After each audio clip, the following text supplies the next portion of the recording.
Welcome back to the Suddenly Seeking Spirit podcast. My name's Andrea. And I'm Andrew. And today we are going to be discussing self-love, how important self-love is, and how basically you infusing self-love into your life can create change for the better and radical shifts. Yes. So we've been doing May Cause Miracles with our private group on Facebook called The Suddenly Seeking Spirit group. Wow, we are very creative with our group name. Yes, we are. But so if you want to join that, you still can. And all our videos are on there. So you can start this process at any time. So we're talking about, last week we did the how to love ourselves and not judge our thoughts. That's a big one. Yeah. When we're projecting our fear all the time and not checking our thoughts and actually trying to change them for ourselves, and we're trying to be everything for everyone else, that is when we suppress things and go to things outside ourselves that are really bad for us. Yes. And it's hard. It's the hardest. I think a lot of people, when they hear self-love, they think it's an overused term and it's something completely different than what it is. Yeah, like go get your nails done, go have a bath, go. To me, it's self-love in the way that I've been applying it in my life, and especially this past week when doing the refresher through the May Cause Miracles, is just being as easy on myself as possible in every situation. And it's key that keeps me centered enough to where I'm able to process things and not freak out and then go down that rabbit hole of beating myself up because I reacted a way that I didn't want to and do all that. Yeah. So that's how I'm showing self-love to myself. Yeah. It's really just being easy on myself. Yeah. And I think for me, same. And also for me, I get tripped up with, my brain goes, I think this is what I was talking about before. I get tripped up with things that have happened in the past, and I will get sucked into a memory. And I was talking about the should-haves. Yes. I wish I had done it like this. I wish I had done this. Yes. And especially with parenting, that comes up probably for a lot of parents. And it's accepting divine will is what it helps me with self-love. Like it's not all my will. And as soon as I cut myself some slack and realize that I have a power greater than myself helping me, and I'm co-creating this life, and that everything can be a lesson, it doesn't have to be a detrimental, horrible thing that happened. Yeah, because otherwise I was paralyzed, and you know this. I was literally paralyzed for almost, I don't know how long, but I really hit bottom, and it was this time of year 2 years ago, so I'm almost 2 years clean, people. Woo! It's a big deal. And this time of year, it really reminds me of when I bottomed out and I had to learn self-love or die. Like it gets to that point. Yep. And one of the reasons why I wanted to do this topic is because all of the people I have met since I got clean from drugs and alcohol, so many of them beat themselves up about it. And I just want to help them. And I think it's sharing what works for me. If it could help somebody else, somebody that doesn't even know that they're trapped in their own self-hatred. And it doesn't even have to be drugs and alcohol. Yes. It could be anything, right? Yeah.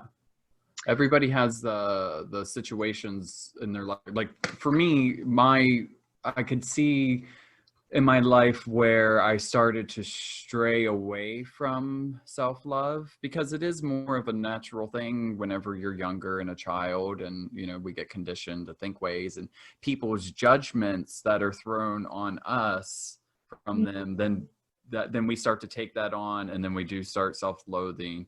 The way that I see where my self-love went astray was about late high school, and it was because I came out. So people that didn't like that, and then I would take their words that they would say to me, all the mean things, and I really believed it for a little while. You know, at first you have that like defense mechanism. We're like, oh yeah, they're just stupid or uneducated, but it really, I mean, it sinks in. Oh yeah. And it makes you question yourself, or it's like, well, am I right? But I don't feel wrong, you know? So that is where I feel like that really started for me. In my early 20s, it was really rough. And that's where I was abusing drugs because I wasn't in self-love anymore. I just wasn't healing anything. I was just going day to day, just stacking all that stuff up and not processing it. And then whenever I started to unwrap it all, which isn't a fun experience at all, but it is the only way to heal it and continue to heal it, is to work through it and allow, when you have the thoughts, to keep yourself into check and finding ways. Writing for me, if there's something that's real crazy, that's like writing the words that are going on in my mind out, even if it's negative thoughts, seeing that really allows me to be like, oh man, I'm really in a down place right now. Do you come across that still today, where people are being, I don't know, like homophobic? Or not as much, honestly. But I do feel that it's more of like, it's not as blatant as it used to be. Especially here, like in the States. I think it is like, geographical has a major part to do with it as well. Growing up in West Virginia, a small town, I probably got it a little worse than maybe somebody that grew up in a Manhattan or something. But yeah, I mean, there's still always that thought. That's something that I don't think will ever leave, because I think that is a part of being a homosexual. The experience of that human experience is always, it's not fearing, but it's always being on guard of what people may be thinking about you or be judging you. And that can get me in a rabbit hole. But if I'm centered and I'm doing the right stuff, those thoughts don't affect me negatively. They happen, but they don't affect my mood. They don't affect my thoughts don't affect my actions anymore as much as they used to, because I would just instantly go into stores, look down.